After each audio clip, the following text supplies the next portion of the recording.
El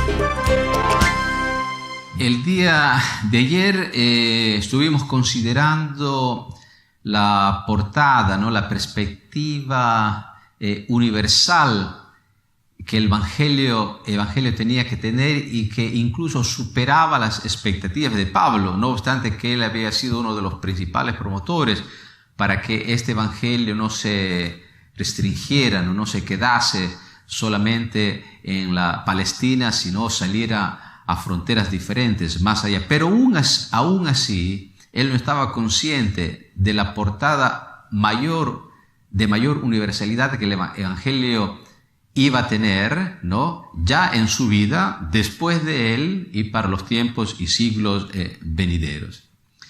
Pero es interesante considerar, ¿no? Las peripecias de la misión, las peripecias del Evangelio.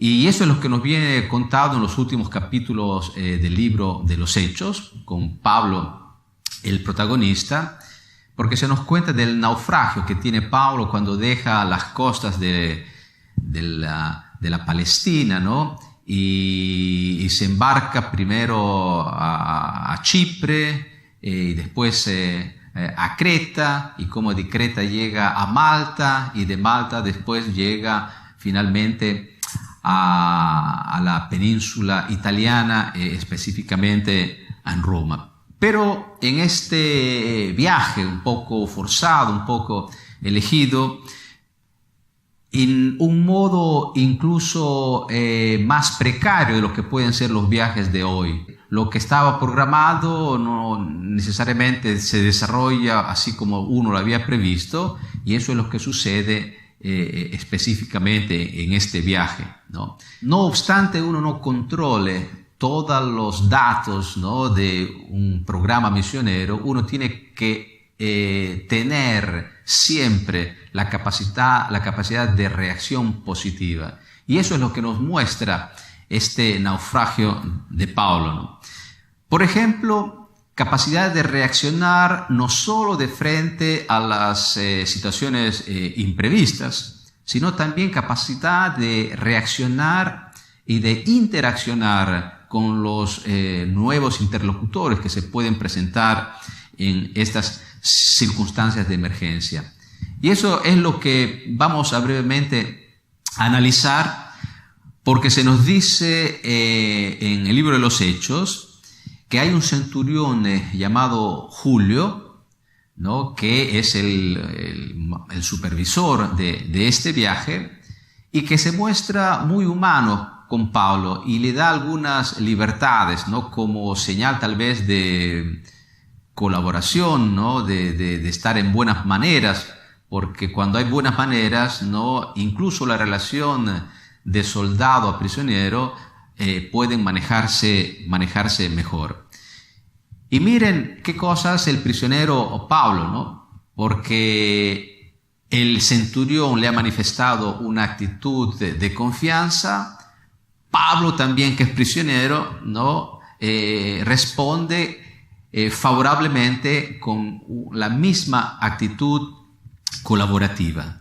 De hecho, el capítulo 27 nos narra, ¿no? Que en un primer momento Pablo da la alerta y dice al equipaje, ¿no? A los que están conduciendo este barco, que es mejor hacer atención porque los tiempos para el viaje, el tiempo atmosférico, no es el más adecuado. Claro, uno pudiera decir que Pablo dice eso no solo porque el centurión ha sido amigable con él. Yo lo hubiese dicho de todos modos porque su carácter de líder, ¿no? Digamos la inspiración que el Espíritu le daba lo habrían empujado de todas maneras a exprimirse en esta manera. Pero yo creo que él hace esta previsión tratando de ayudar en la embarcación en virtud de las buenas maneras que el centurión Julio ha mostrado. Y digo esto para evidenciar la reciprocidad de buenas relaciones que nacen cuando todos los componentes de una interacción, ¿no?, tratan de poner la mejor parte y el mejor espíritu, ¿no?, en las palabras, en lo que dicen, en lo que deciden. Nos viene dicho que en esta primera intervención de Pablo, el centurión pero no lo escucha, porque escucha haciendo un razonamiento justificable, ¿no?, y oportuno, inexpugnable, no podríamos criticarlo. Dice, saben más el que está guiando el barco que este hebreo prisionero, es por eso que no lo escucha, ¿no? Pero el viaje continúa y todo parece dar razón. La nave comienza a vacilar y hay datos evidentes que el viaje no va a ser una aventura, sino tal vez un desastre. Fíjense la actitud positiva de Pablo. Si Pablo hubiese querido afirmar su autoridad simplemente por el hecho que él era un apóstol, hubiese intervenido esta segunda vez en un modo prepotente diciendo, se los dije, les dije que no era el momento de partir, ¿no?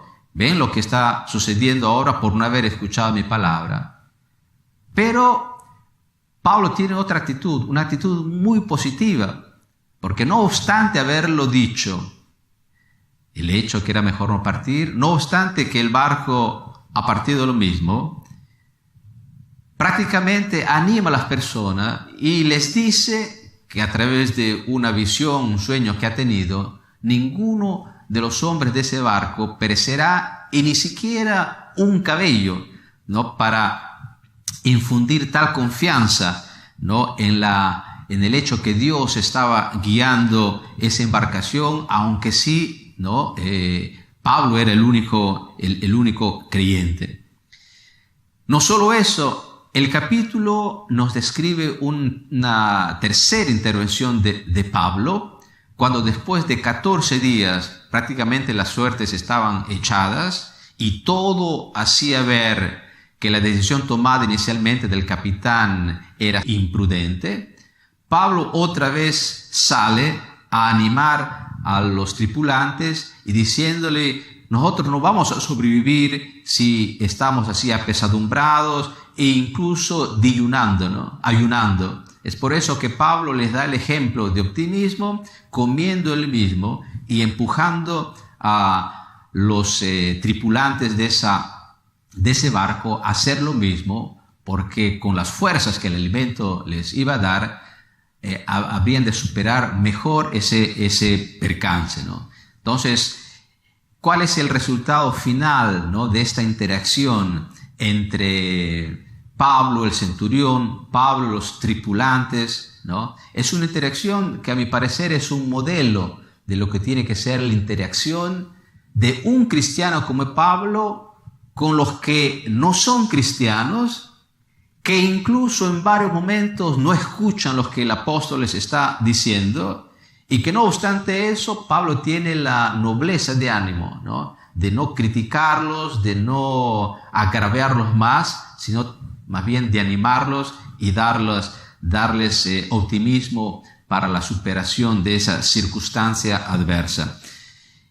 Y tal es la reacción positiva del centurión Julio, aquel que coordinaba todo, que cuando los tripulantes, que son 276, ¿no?, los soldados quieren matar a los prisioneros porque piensan que estos se van a escapar apenas el barco se hunda, ¿qué cosa hace el centurión Julio, que ha interaccionado con Pablo justamente y que ha visto la buena voluntad de Pablo? Salva la vida a todos y dice, aquí nadie va a morir, porque justamente se ha convencido, ¿no?, de los buenos sentimientos de orden y de sumisión que están en el corazón de Pablo.